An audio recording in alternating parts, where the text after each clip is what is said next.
अस्सलाम वालेकुम ninth class, how are you? I hope you all are fine. We were studying about the malnutrition. ठीक है, तो आज के लेक्चर में हम लोगों ने effects of mail nutrition study करना है. छोटा सा एक टॉपिक है, ठीक है, लेकिन this is very important topic according to the examination point of view. ठीक है, तो let's start the topic. Okay, effects of malnutrition. अब क्या होता है कि जब मेल न्यूट्रिशन एक एक्सटेंडेड पीरियड के लिए हो जाए, मतलब बहुत ज़्यादा देर तक हमारी बॉडी के अंदर मेल न्यूट्रिशन रहे, तो उसके हमारी बॉडी के अंदर बहुत ज़्यादा इफ़ेक्ट्स होना शुरू हो जाते हैं, मुख्तलिफ प्रॉब्लम्स कॉज होनी शुरू हो जाती हैं, मुख्तलिफ डिजीज़ होना शुरू हो जाती हैं. उसके अंदर कुछ प्रॉब्लम्स आज हम लोगों ने देखने, उसमें starvation, heart disease, constipation and obesity. ठीक है, ये बड़ी इंपॉर्टेंट डिजीज़ हैं और आजकल सबसे ज़्यादा कॉमन डिजीज़ भी यही हैं और इनकी वजह से आगे बहुत सारी डिजीज़ फैल सकती हैं. तो फर्स्ट ऑफ ऑल आज हम लोगों ने स्टारवेशन को देखना है. स्टारवेशन वैसे हम लोग भूख को बोलते हैं, ठीक है, भूख को. तो अब होता क्या इसके अंदर, it is the severe reduction in nutrient and energy intake and it is the most horrible effect of malnutrition. ठीक है, अब इसके अंदर क्या होता है कि देखिए हमारे जो कंट्री है उसके अंदर मुख्तलिफ़ किस्म के लोग रहते हैं. हर बंदा जो है वो बहुत ज़्यादा न्यूट्रिएंट्स नहीं ले सकता, ठीक है, क्योंकि हम सबके पास उतना पैसा नहीं होता. ठीक है, कुछ गरीब लोग भी हैं, कुछ मिडिल क्लास फैमिलीज़ होती हैं, कुछ अपर क्लास फैमिलीज़ होती हैं. लेकिन ये स्टारवेशन का जो प्रॉब्लम है ये ज़्यादातर पुअर पीपल के अंदर आता है क्योंकि उनके पास इनफ न्यूट्रिएंट्स नहीं होते इनटेक करने के लिए. इसकी वजह से क्या होता है कि न्यूट्रिएंट के अंदर रिडक्शन आ जाती है, एनर्जी नहीं मिल पाती है उनको, तो फिर ये स्टारवेशन होने शुरू हो जाती है. ठीक है, in humans prolonged starvation cause permanent organ damage and eventually results in death. अगर ह्यूमंस के अंदर ये प्रोसेस स्टारवेशन का बहुत ज़्यादा देर तक रहे तो उसकी वजह से क्या होता है कि हमारी बॉडी के जो ऑर्गन्स होते हैं वो डैमेज होना शुरू हो जाते हैं. डेफिनेटली जब उनको खुराक नहीं मिलेगी, ब्लड के अंदर खुराक नहीं जाएगी, तो हमारी बॉडी डेफिनेटली काम करना छोड़ देगी, ऑर्गन्स काम करना छोड़ देंगे.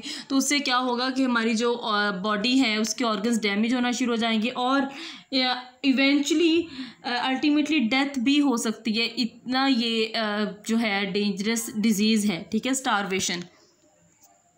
नेक्स्ट है हार्ट डिजीज़. आपको बेटा पता है कि हार्ट डिजीज़ जो हैं ये आजकल कितनी ज़्यादा कॉमन है. ठीक है, पूरे ग्लोबली अगर हम लोग देखें तो सबसे ज़्यादा हार्ट डिजीज़ ही हैं. हर दूसरे बंदे को हार्ट का पेशेंट होता है, हर दूसरा बंदा. ठीक है, तो हार्ट की डिजीज़ होने में बहुत ज़्यादा इंपॉर्टेंट रोल मेल न्यूट्रिशन का भी है. न्यूट्रिशन हमारी अच्छी नहीं होती तो हार्ट डिजीज़ हो सकती हैं. ठीक है, अगर कोई लोग हैं, ठीक है, जो कि एक तो उनकी बैलेंस्ड डाइट नहीं होती, अनबैलेंस्ड डाइट होती है, मतलब ये कि उनका प्रॉपर एक शेड्यूल नहीं होता मील का, खाने का. कॉमनली हमारे अंदर भी ये चीज़ नहीं होती कि हम लोग प्रॉपर एक शेड्यूल के मुताबिक अपनी डाइट नहीं लेते. ठीक है, हम भी बेतरतीब खाते हैं और उसके बाद क्या होता है कि हम बेतरतीब खाने के बाद कोई फिज़िकल एक्सरसाइज नहीं कर रहे होते. ठीक है, जिसकी वजह से क्या होता है कि हमारी बॉडी के अंदर स्टोर होता रहता है बहुत ज़्यादा खाना. जब वो एक लिमिट से बढ़ जाता है तो डेफिनेटली फिर कोई ना कोई डिजीज़ तो कॉज होनी है. ठीक है, तो ये इसके अंदर भी यही होता है कि जब अनबैलेंस डाइट हो रही होती है तो उसके अंदर क्या होता है कि हार्ट प्रॉब्लम्स बहुत ज़्यादा बढ़ जाते हैं. नेक्स्ट है कॉन्स्टिपेशन. कॉन्स्टिपेशन तो बहुत ख़तरनाक डिजीज़ है, इवन कि इससे डेथ भी हो सकती है. ठीक है, I have seen a patient of constipation जो कि जिसकी डेथ भी हुई है. ठीक है, तो इसके अंदर क्या होता है कि malnutrition often leads to situations where people cannot schedule their meals. वही बात है कि लोग जब अपना मील या अपनी न्यूट्रिशन को शेड्यूल नहीं ना करते, एक बेतरतीबी से खाना खाते रहते हैं, ठीक है, ओवर ईटिंग करते हैं, तो उस वक़्त इस तरह की चीज़ें होती हैं. ठीक है, तो अपने आप को सेव रखने के लिए अपनी एक बैलेंस डाइट होनी चाहिए. आपको ये होना चाहिए कि मैंने सुबह में कितना खाना है, शाम में कितना खाना है, दोपहर में कितना खाना है, और अकॉर्डिंग टू योर हेल्थ आप लोगों को न्यूट्रिएंट्स लेने चाहिए. ठीक है, अगर कोई बंदा बहुत ज़्यादा पहले से ही इतना फैटी है तो डेफिनेटली उसको न्यूट्रिएंट्स अपनी ये फिज़िक के हिसाब से लेने चाहिए. ठीक है, और अगर कोई पहले से ही मतलब इतना नहीं हेल्दी तो उसको डेफिनेटली अपने हिसाब से न्यूट्रिएंट्स लेने चाहिए. लेकिन जो लोग बेतरतीब न्यूट्रिएंट्स लेते हैं उसके अंदर इस तरह की सारी प्रॉब्लम्स आती हैं. तो जब इरेगुलरिटी होती है उसके अंदर हेल्थ प्रॉब्लम्स आती हैं, जिसके अंदर ये कॉन्स्टिपेशन भी एक प्रॉब्लम है, जिसको हम लोग आम जुबान में हम लोग कब्ज़ बोलते हैं. ठीक है, उसके बाद ओबेसिटी आज हर दूसरे बंदे का प्रॉब्लम ओबेसिटी आप लोग को पता है मोटापे को बोलते हैं, ठीक है, चाहे वो वुमेन है या मैन है, ये सबसे ज़्यादा कॉमन प्रॉब्लम है और ये तमाम बीमारियों की बेटा जड़ है, ठीक है। और ओबेसिटी का मतलब क्या होता है, बिकमिंग ओवरवेट, जब बंदा ओवरवेट हो जाता है और ये भी एक मेल न्यूट्रिशन की वजह से ही होता है, ठीक है। People who take food that contains more energy than their requirement, अगर ज़रूरत से ज़्यादा हम एनर्जी का इंटेक करने लग जाएं तो डेफिनेटली फिर डिजीज़ तो कॉज होती हैं ना, ठीक है। हमें एक चीज़ की ज़रूरत नहीं है लेकिन हम फिर भी खाए जा रहे हैं, लिए जा रहे हैं, ठीक है, तो उससे बीमारियां फैलती हैं। अब बहुत ज़्यादा खा तो लेते हैं लेकिन हम उतनी फ़िज़िकल एक्सरसाइज नहीं कर रहे होते, फ़िज़िकल वर्क नहीं कर रहे होते, जिसकी वजह से मोटापा चढ़ जाता है, ठीक है। तो अब मोटापा एक ऐसी बीमारी है जो कि आम लोगों के लिए कम करना थोड़ा मुश्किल होता है, ठीक है। तो इसको आपको अपनी न्यूट्रिएंट्स के ज़रिए से ही इसको कंट्रोल करना चाहिए, ठीक है। Obesity is known as the mother disease इसको बोला जाता है and may lead to the heart problems. Obesity की वजह से तो बहुत सारे मसले आते हैं, शुगर भी ओबेसिटी की वजह से समटाइम्स हो जाती है, उसके अलावा ये ब्लड प्रेशर का प्रॉब्लम आ जाता है, हार्ट के प्रॉब्लम्स आ जाते हैं, हाइपरटेंशन हो जाती है, देखिए डायबिटीज़ हो जाती है। तो एक बीमारी है, उसी को कंट्रोल करने तो इतनी ज़्यादा बीमारियाँ ही ना हों, ठीक है।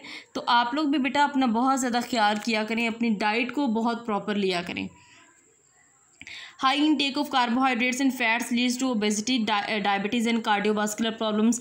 अब खुराक में देखिए हमने पढ़ा था ना, न्यूट्रिशन के अंदर 3 बड़ी इंपॉर्टेंट चीज़ें होती हैं, कार्बोहाइड्रेट, लिपिड्स एंड प्रोटीन्स, ठीक है। तो हमें ये सोच कर अपनी खुराक लेनी चाहिए कि इस खुराक के अंदर कितने कार्बोहाइड्रेट्स हैं, कितने प्रोटीन्स हैं और कितने लिपिड्स हैं। आप तो पढ़े लिखे हैं, ठीक है, तो आप तो ये कर सकते हैं ना। जो लोग अनएजुकेटेड हैं उनके लिए ये काम थोड़ा सा मुश्किल है कि हम अंदाज़ा लगाने बैठ जाएं कि इस खुराक के अंदर, लेकिन हमें तो पता है ना कि अब हम ज़्यादा जो फैटी ऑयल्स वगैरह खाएंगे तो डेफिनेटली उसके अंदर फैट्स बहुत ज़्यादा होते हैं, ऑयल्स होते हैं, तो हमें वो चीज़ नहीं खानी चाहिए, ठीक है। तो ऐसी चीज़ खानी चाहिए जिसके अंदर हर चीज़ कार्बोहाइड्रेट्स, लिपिड्स, प्रोटीन्स की एक मुनासिब क्वांटिटी हो ताकि हमें कोई नुकसान ना हो, ठीक है। Similarly high dose of vitamin A causes loss appetite and liver problems. अब देखें विटामिन ए की अगर हम बहुत ज़्यादा डोज लेना शुरू कर दें तो उससे हमारी जो भूख होती है वो कम होना शुरू हो जाती है। डेफिनेटली जब भूख कम होगी तो हमें भूख नहीं लगेगी तो हमें हेल्थ प्रॉब्लम कॉज होगा ना, ठीक है, एंड लीवर प्रॉब्लम्स भी उससे हो सकते हैं। Excess intake of vitamin D can lead to the deposition of calcium in various tissues। देखें हमें बेटा पता क्या होता है कि जिन लोगों को कैल्शियम चाहिए होता है ना, जिनके अंदर कैल्शियम की कमी होती है, तो उनको ये सजेस्ट डॉक्टर्स करते हैं कि आप ज़्यादा से ज़्यादा विटामिन डी का यूज़ करें। और आपको पता है कि सूरज से भी हमें विटामिन डी मिलता है, सूरज की रोशनी से भी विटामिन डी मिलता है। लेकिन अगर हम विटामिन डी की बहुत ज़्यादा अमाउंट लेना शुरू कर दें, क्वान्टिटी लेना शुरू कर दें, तो उससे क्या होगा कि डेफिनेटली कैल्शियम जो है उसकी डिपोजिशन हमारे टिश्यूज़ के अंदर ज़्यादा होना शुरू हो जाएगी। जब कैल्शियम की डिपोजिशन होगी तो डेफिनेटली वहाँ पे डिजीज़ कॉज हो जाती है। तो ये था आज का लेक्चर, कुछ प्रॉब्लम्स थे मेल न्यूट्रिशन से। नेक्स्ट लेक्चर के अंदर हम लोग कॉजेज़ देखेंगे कि मेजर कॉजेज़ कौन कौन से हो सकते हैं मेल न्यूट्रिशन के, ठीक है। तो I will see in the next lecture. Take care of yourself and अल्लाह हाफिज़।